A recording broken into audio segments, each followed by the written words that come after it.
Good morning everyone, I am Payal. तो dear students, हम पढ़ रहे थे हमारा 14 चैप्टर सोर्सेज ऑफ एनर्जी, जिसमें हमने पहले पढ़ा था कन्वेंशनल सोर्सेज ऑफ एनर्जी के बारे में। आज हम आगे पढ़ने जा रहे हैं जो हमारा टॉपिक है 14.3, जिसका नाम है alternate to non conventional sources of energy. हमने पढ़ा था कि उनके स्टोर्स लिमिटेड हैं, वो ख़त्म हो सकते हैं, इसलिए हमें कुछ और सोर्सेज एनर्जी के यूज़ करने पड़ेंगे। तो वो कौन से? Non conventional.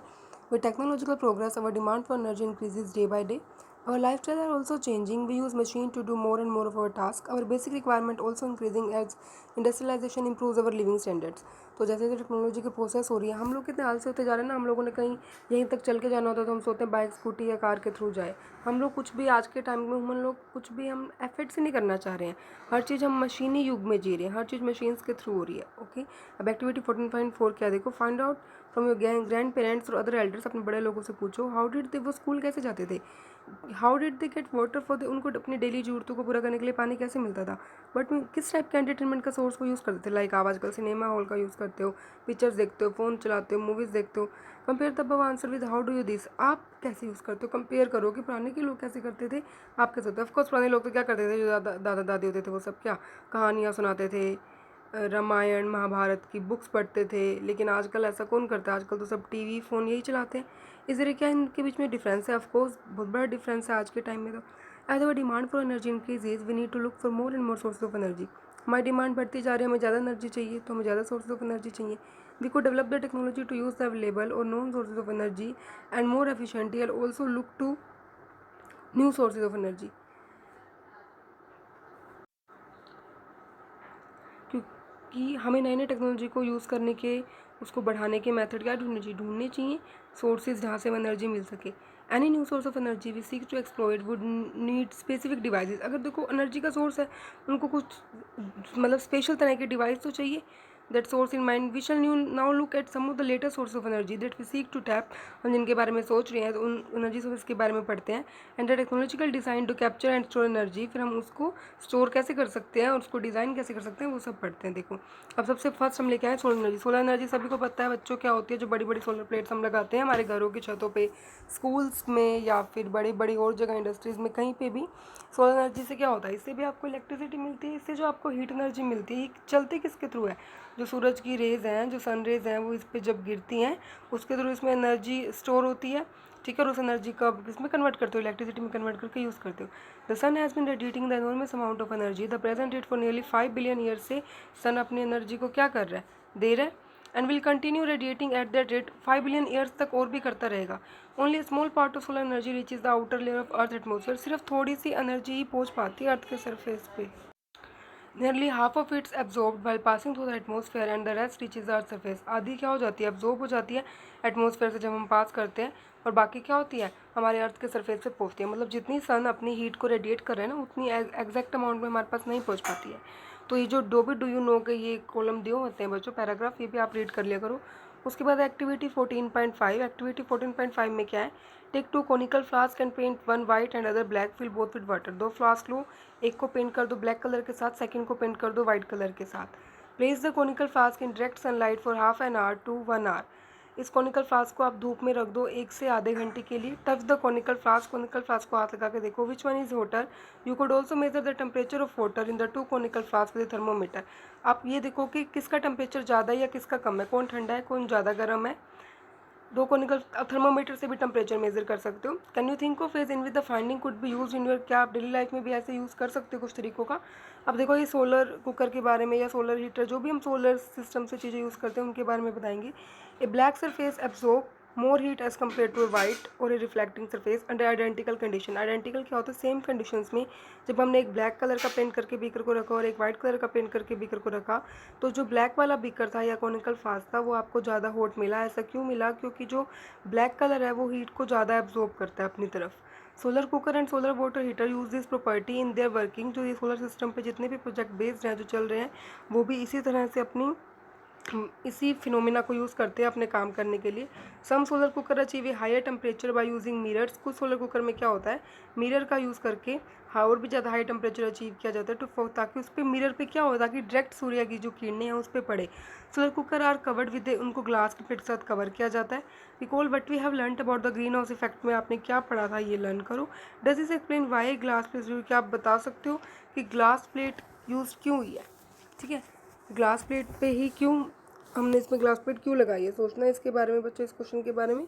अब नेक्स्ट है activity 14.6, study the structure and working of a solar cooker. जो ये बना हुआ है देखो, with regard to how it is insulated the maximum, ये कैसे इसमें बहुत ज़्यादा मैक्सिमम हीट अब्जॉर्प्शन हो जाती है, मतलब कैसे बहुत ज़्यादा हीट इसमें अब्जॉर्ब्ड हो जाती है। ठीक है, उसके बाद है बच्चों, it is easy to see that sorry पर activity design and build a solar cooker और water heater using low cost material available, check what temperature are achieved in your system, discuss what would be the advantage and limitation of using solar cooker. तो अब देखो, कोई भी चीज़ use करते हो, कोई भी चीज़ बिना नुकसान या फ़ायदों के तो होती नहीं है। हम यूज़ करते हैं फ़ायदों के लिए, बट देखते देखते उसका हमें नुकसान भी मिलने लग जाता है, लिमिटेशन भी मिलने लग जाती है। It is easy to see that this devices are useful only at certain time during the day. सबसे बड़ी प्रॉब्लम तो इन डिवाइसेज के साथ क्या थी, जब तक धूप रहेगी तभी ये काम करेंगे, उसके बाद नहीं करेंगी। This limitation of using solar energy is overcome by using solar cell that convert solar energy into electricity. अब ये जो प्रॉब्लम थी भाई, हम इनको रात को नहीं यूज़ कर पा रहे थे, सबसे बड़ी प्रॉब्लम ये थी। फिर हमने क्या किया, सोलर एनर्जी को इलेक्ट्रिसिटी में कन्वर्ट करने के लिए हमने सोलर सेल्स का यूज़ किया। उसमें एनर्जी क्या होती थी बच्चे, स्टोर होकर रहती थी। Typical cell develop a voltage of 0.5 to 1 volt and can produce about 0.7 volt of electricity when exposed to the sun. Large number of solar cells are combined in an arrangement called solar cell panel that can deliver enough electricity for practical use. तो क्या होता है बच्चों, जो solar cell panel देखो, जो solar plates जो लगाई होती है ना, इन्हीं को बोलते हैं सोलर सेल पैनल।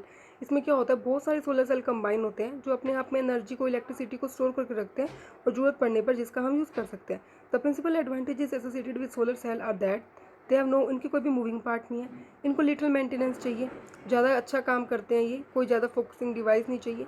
दूसरा एडवांटेज इसका क्या है, दे कैन बी सेटअप, ये कहीं पे भी लगाए जा सकते हैं, गाँवों में, पिंड में, कहीं पे भी, मतलब जो रिमोट एरियाज़ हैं, पिछड़े हुए इलाके हैं, कहीं पे भी, वेरी स्पेशली इनहैबिटेड एरियाज जहाँ ज़्यादा लोग नहीं भी रहते हैं। In which laying of a power transmission line में भी expensive and not commercially well, उन एरियो में जहाँ पे जैसे इलेक्ट्रिसिटी अच्छे से, हमने देखा ना अभी भी कुछ गांव ऐसे हैं बच्चों जहाँ पे अच्छे से इलेक्ट्रिसिटी नहीं पहुँच पाई है, जो इलेक्ट्रिसिटी की तारें हैं जो हमारे घरों तक आती हैं, वो ट्रांसमिशन लाइन्स अभी तक नहीं पहुँच पाए हैं, तो आप वहाँ भी इनका यूज़ कर सकते हो।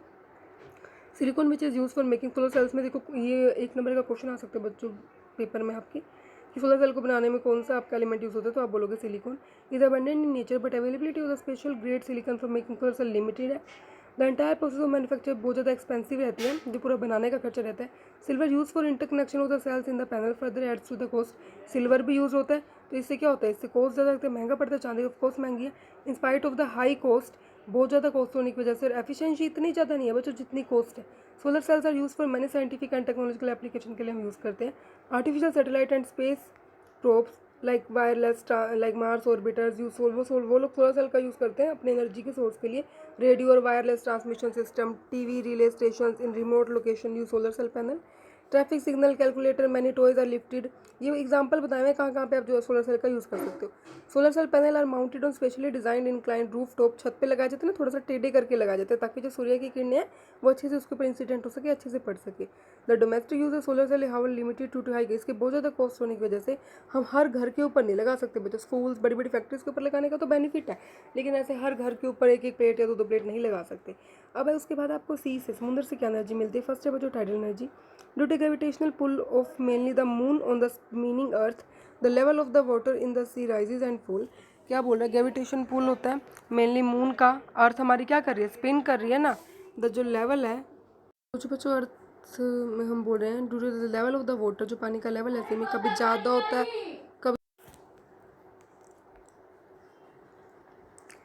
उसके बाद देखो बच्चों, if you live near the sea और ever travel to the some place near the sea, अगर आप समुद्र के पास रहते हो वहाँ या आपने कभी वहाँ ट्रैवल किया है, try and observe how the sea level changes, कि दिन में सी का जो लेवल है चेंज कैसे होता है। इस फिनोमेना को आप बोलते हो हाई और low tides and the difference in the sea level का, यही जो डिफरेंस है ना पानी में कभी ऊपर कभी नीचे, इसको हम बोलते हैं tidal energy.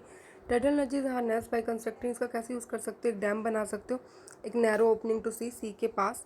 A turbine fixed at the opening of the dam, turbine जो भी फिक्स की गई है डैम की ओपनिंग पे, टरबाइन होता है, एक पंखा सा होता है ना, हमने पीछे देखा भी है, वो क्या करता है बच्चों, टाइडल एनर्जी को किस में कन्वर्ट करता है, इलेक्ट्रिसिटी में कन्वर्ट कर देता है। As you can guess the location where से डैम, क्या आप गैस भी कर सकते हो कहाँ कहाँ पे ये डैम्स जो है बिल्ड किए गए हैं, बनाए गए हैं। द लोकेशन जहाँ पे ये बनाए जा सकते हैं बच्चों, ये डैम बहुत जगह बहुत लिमिटेड ही है, मतलब ऐसे हर जगह तो नहीं है कि हर जगह उठा के आपने डैम बना दिया।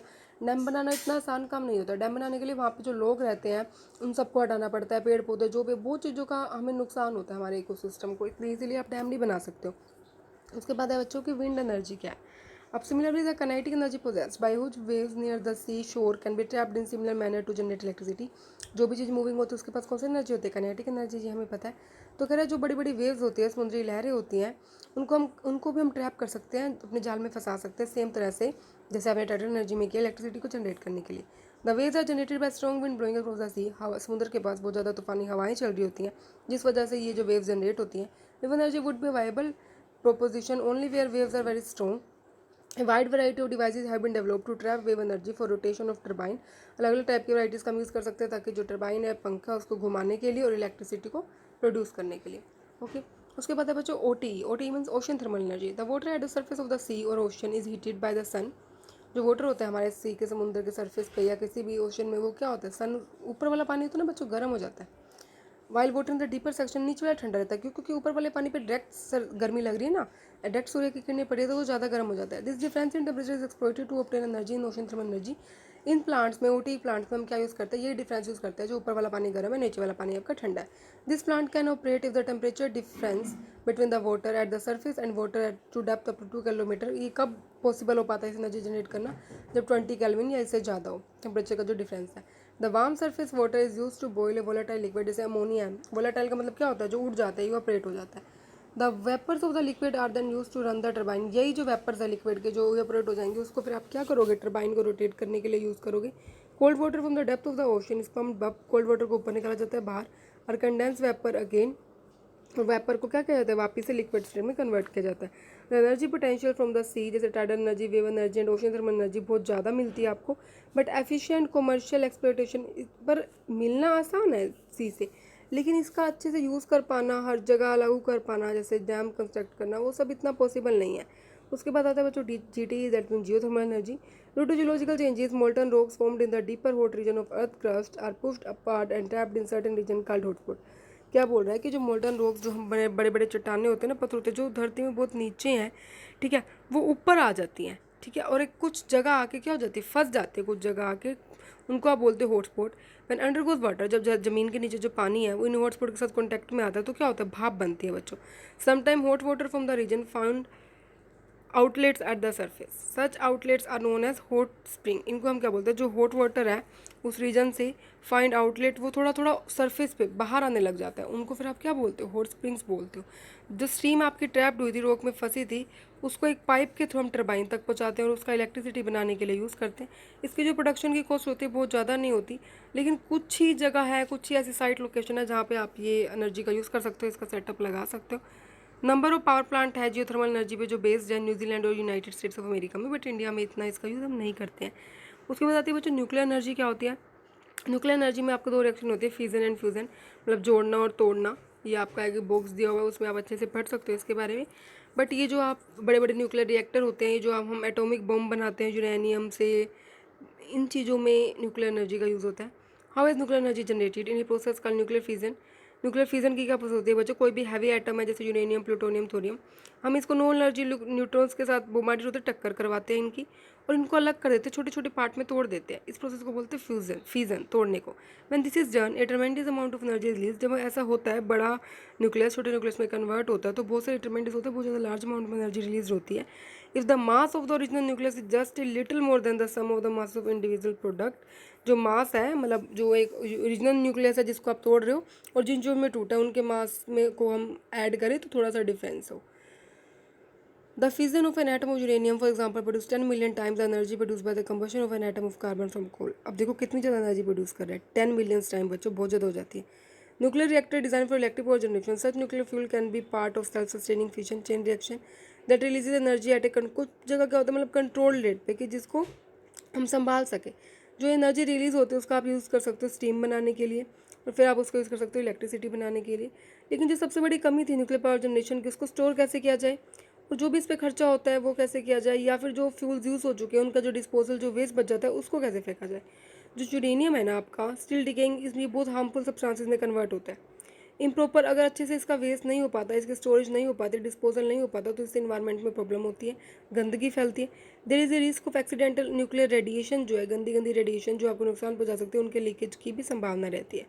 The high cost of installation of nuclear power plant, high risk of environmental contamination and limited availability of uranium make large scale use of energy prohibitive. मतलब देखो इसमें खर्चा भी ज़्यादा है, रिस्क भी ज़्यादा है, यूरेनियम भी इतना नहीं है, तो ये इतना अच्छा सोर्स भी नहीं बोल सकते। न्यूक्लियर एनर्जी को पहला टाइम आपने यूज़ किया था डिस्ट्रक्टिव पर्पज़ के लिए, बिफोर न्यूक्लियर पावर स्टेशन जब तक डिज़ाइन भी नहीं हुए थे।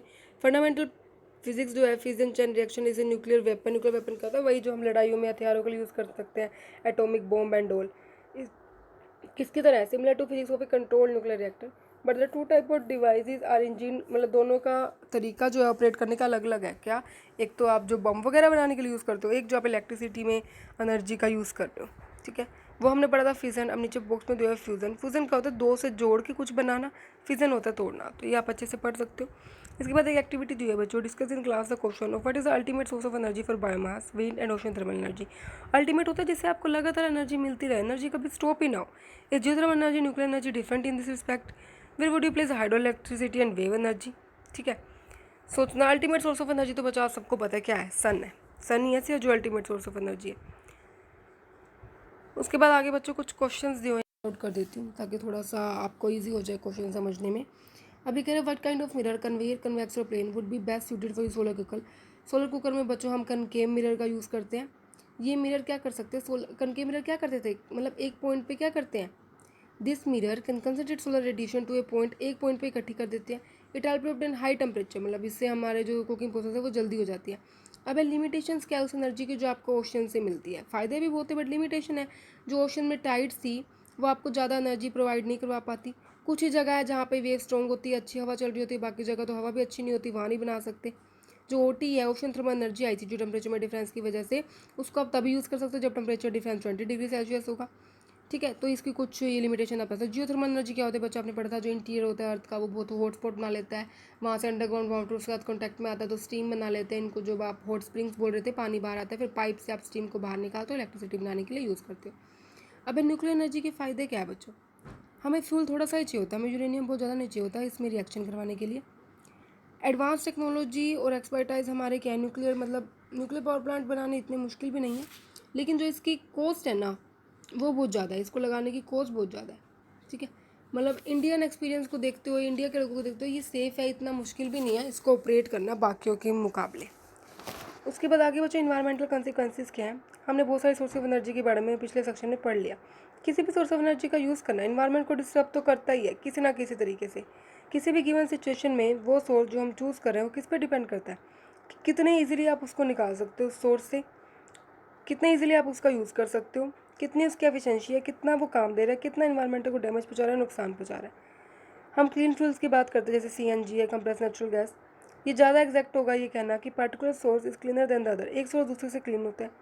We have already learn seen that burning fossil fuel causes, अगर हम फॉसिल फ्यूल को जलाते हैं एयर पोल्यूशन होता है।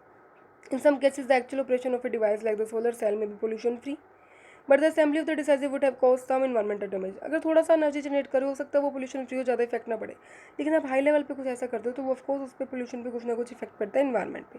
Research continues in this areas to produce longer lasting devices that will cause less damage.